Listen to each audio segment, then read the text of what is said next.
Halina't makinig kay Jesus.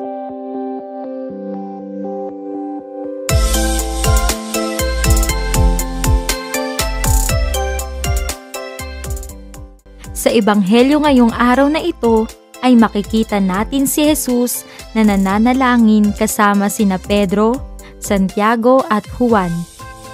Sa karanasan ng pananalangin ng mga disipulo ni Jesus, nasaksihan nila ang malalim na ugnayan ni Jesus sa Ama. Sa isang pambihirang pagkakataon, ang pagbabagong anyo ni Jesus.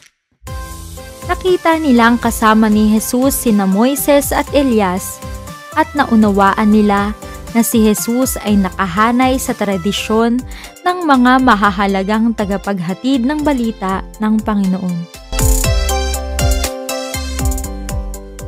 Narinig din nila ang isang tinig na nag-aanyaya sa kanila na pakinggan si Jesus dahil siya ang minamahal na anak ng Diyos. Hindi pa nila lubos na nauunawaan ang kahalagahan ng mga pangyayari na kanilang nasaksihan.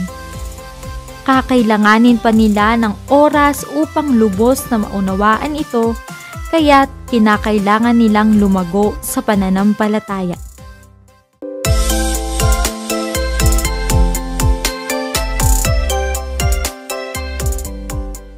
Ngayong ikalawang linggo ng Kwaresma, tinuturuan tayo ni Jesus na sa Kanya humugot ng pag-asa sa gitna ng kahirapan at kadiliman na ating nararanasan.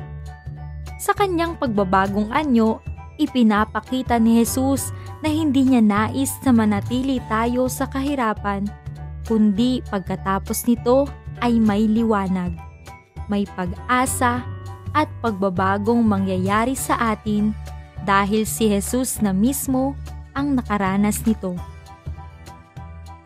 Ano ba ang kahalagahan ng kwento ng pagbabagong anyo ni Jesus o yung tinatawag natin sa Ingles na Transfiguration? Sinasabi sa katisismo ng Iglesia Katolika, ang pagbabagong anyo ni Kristo ay walang ibang nilalayon kundi palakasin ang mga pananampalataya ng mga apostol sa napipintong paghihirap ng Panginoon. Ang pag-ahon sa isang mataas na bundok ay paghahanda sa pag-ahon sa Kalbaryo. Si Kristo, ulo ng Iglesia, ay nagtuturo na sa Kanyang katawan ay kinapapalooban at nagmumula ang mga sakramento, ang pag-asa ng kaluwalhatian.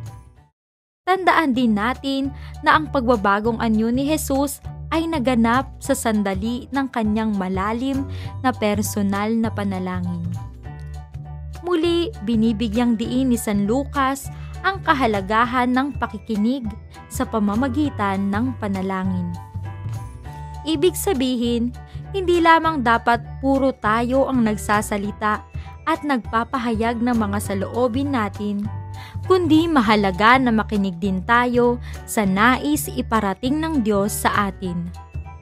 Ang tinig ng Diyos na nagsasalita sa ating mga puso, sa ating kapwa, at sa mga kasalukuyang nagaganap sa ating mundo.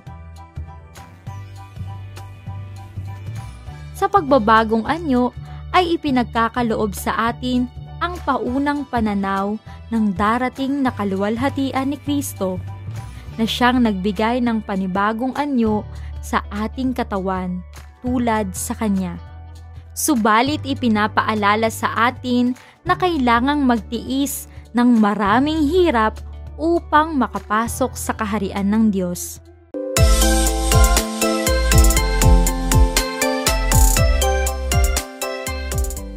Iyong mga pinagdadaanang pagsubok sa buhay, paano mo palalakasin ang iyong pananampalataya upang makapasok sa pangakong kaharian ng Diyos? Una, magkaroon ng positibong pananaw sa buhay at kilalanin ang mga mabubuti pa ring pangyayari sa buhay kaysa puro negatibong karanasan. Ikalawa, buong pusong magtiwala sa Diyos sapagkat walang imposible sa Kanya. At ikatlo, laging piliin ang tama sa kabila ng mga tukso sa ating paligid.